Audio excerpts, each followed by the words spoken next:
finir Je une les clap. aime les claps de fin et les claps de J'adore ça. début. Les claps. Je t'en mettrai un clap. 1, 2, 3. Ouais, donc un petit mot pour nos anciens qui vont nous quitter. D'abord pour Pif, j'ai très peur pour ta santé, donc fais très attention, tu sais de quoi je parle.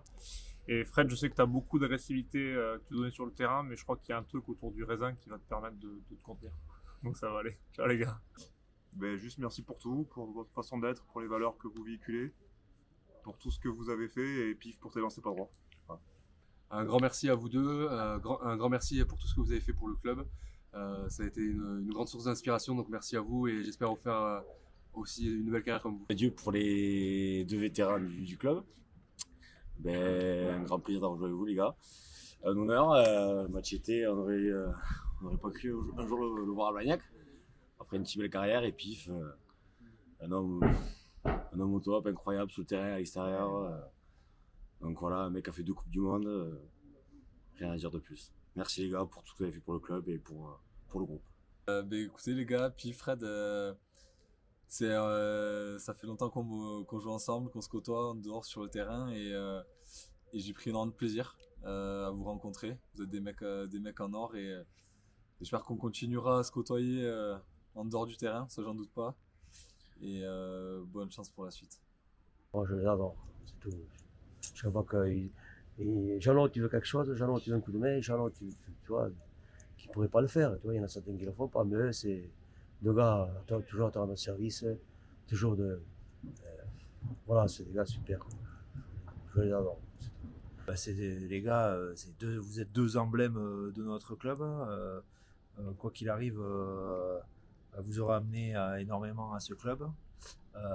Bravo pour l'ensemble de votre œuvre à Blagnac et ailleurs. On était très fiers de vous avoir et on compte sur vous pour rester proche du club. Quoi qu'il arrive, de près ou de loin. En tout cas, vous pouvez compter sur moi pour que vous restiez impliqué au club et pour que je continue de vous solliciter. Tant votre charisme et votre état d'esprit est fort pour notre club et pour la Kawiki. Qu'est-ce qu'il y a à dire, tellement d'anecdotes, tellement de moments passés avec ces deux-là. Donc, ça va être, je pense, surtout les mots vont être forts lors de cette dernière journée dans le vestiaire. Il nous tarde un petit peu à être dans ce vestiaire contre Tarbes.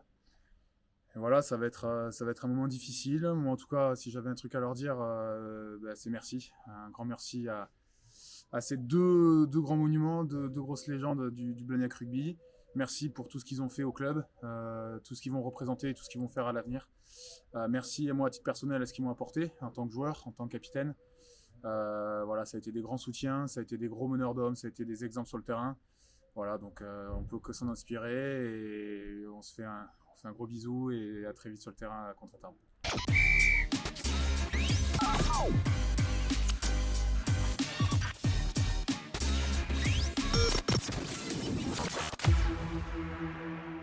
Pour commencer, je vais vous demander votre meilleur souvenir de carrière de rugbyman.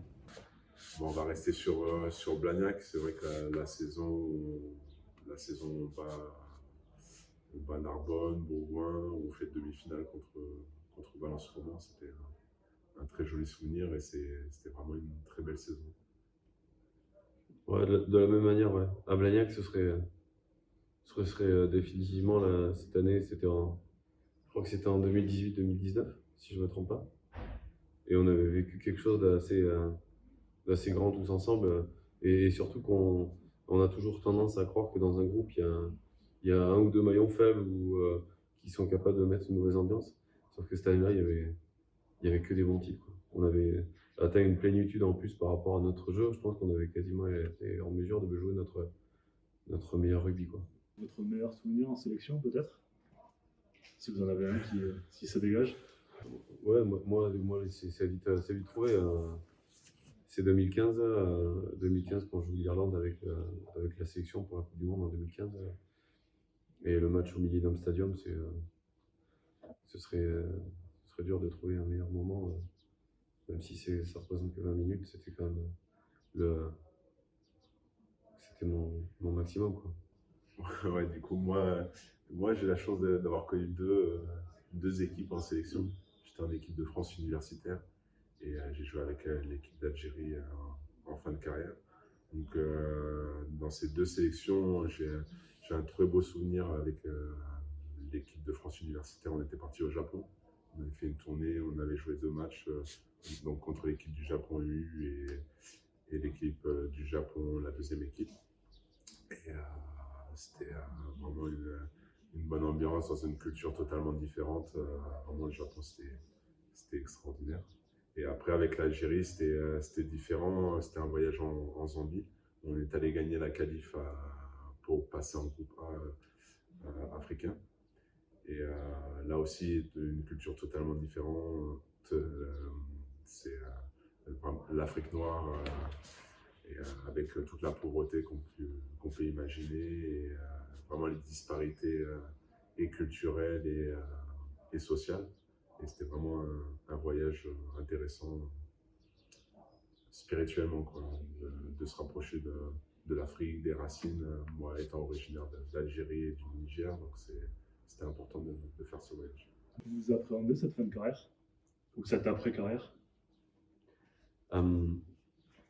Honnêtement, je l'appréhendais pas parce que c'est un choix qui a été fait pour ma part assez rapidement dans la saison, si ce n'est même avant le début de la saison. Je m'étais promis que c'était la dernière parce qu'il y a des exigences qui sont telles que il faut être disponible, il faut être en mesure de rivaliser physiquement, et il faut avoir aussi un boulot qui nous le permette, ce qui n'est pas forcément mon cas, en tout cas de moins en moins, et il y a aussi une vie familiale qui est de plus en plus remplie.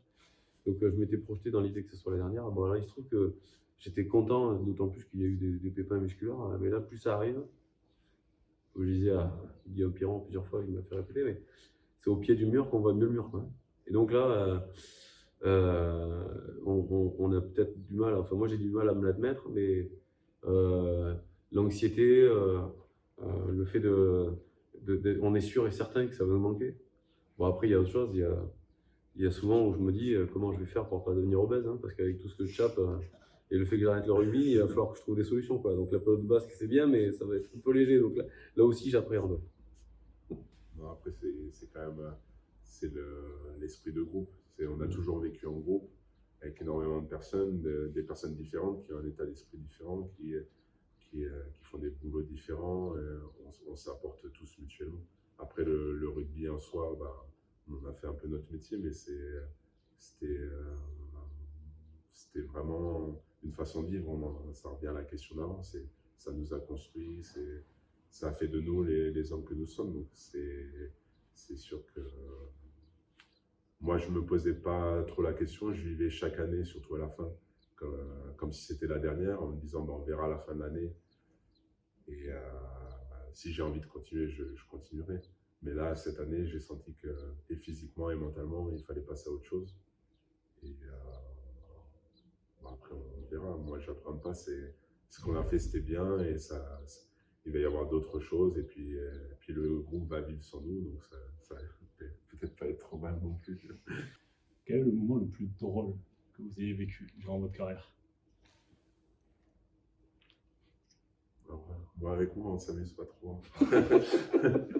Pendant le rugby, on ne s'amuse pas trop. On s'amuse après, mais on a passé des très belles troisième mi-temps. Mais pendant le rugby, c'est vrai que moi, j'arrive à être décontracté. Et en plus, les nouvelles générations, elles sont de plus en plus décontractées. Mais c'est quelque chose quand même d'assez sérieux. On a l'esprit de compétition. Et sur le rugby, moi je rigole pas trop. Même aux entraînements, moi, ils apprécient pas trop m'avoir en face parce que je considère que il y a un temps pour tout. Moi, quand je pense à rigolade, c'est surtout en semaine, le mardi et le jeudi midi, on a l'habitude, quelques-uns, d'aller à la muscu. Et on se met des pièces, et on met des pièces sur les gens qui ne sont pas là non plus d'ailleurs. Et on a beaucoup rigolé. Après des moments où on a éclaté de rire, ça fera pas plaisir à Eric, mais à un moment on avait bien rigolé, c'était le retour de Cognac cette année où malheureusement on n'a pas gagné. Mais on avait quand même emmené de quoi faire l'apéro, donc on a dit bon, quitte à les avoir, on va quand même les boire. Et c'est le week-end où on avait découvert un petit peu Paul Ravier, qui avait souhaité l'anniversaire à tous les gens du bus. Et donc, nous avait foutu sa musique joyeux anniversaire et qui s'était pas démonté quand il avait fallu l'arrêter, il avait quand même continué. Et là, de rien, on avait passé un bon moment, c'était bien marrant. Je voulais vous demander également si vous deviez revivre un moment, un seul dans votre carrière, lequel ce serait? Moi, ça serait on a été champion de France en espoir à l'Écoche. Et sur cette année-là, on est champion de France en Pro E2 et champion de France en espoir. Et du coup, j'ai plus jamais été. Et je trouve qu'en fait, on n'a pas assez profité parce qu'on ne se rendait pas compte de la valeur de ce titre-là, que c'était si important. On en rêvait, et en fait, quand tu arrives, quand tu atteins le but, tu as l'impression que c'était normal. Et en fait, c'était beaucoup d'efforts, beaucoup de réussite aussi. Il y a beaucoup de parts de réussite dedans. Et si c'était à revivre, ça serait ça parce que j'en profiterais plus. Je me rendrais compte de la chance qu'on a eue et que c'était aussi une belle bande de potes. Et puis on avait tous le même âge. C'est un titre en catégorie jeune, même si on est plus jeune en espoir, mais on reste quand même un peu jeune. Et ça serait pas mal de le revivre, ou au moins de refaire la fête avec les mecs avec qui on a vécu ça. J'ai eu la chance d'avoir mes enfants qui font du rugby maintenant. Et quand je les vois s'entraîner, je me vois à travers eux et j'ai plein de souvenirs qui me reviennent de ces. D'autant plus avec les beaux jours qui reviennent, des tournois sur un jour qu'on allait faire, tournée du Malzieu. J'avais la chance d'avoir mon père qui m'encadrait en plus, qui était dans les éducateurs. Donc je me rappelle qu'on a vécu des choses exceptionnelles et l'insouciance, le fait de jouer juste parce qu'on a envie de prendre du plaisir.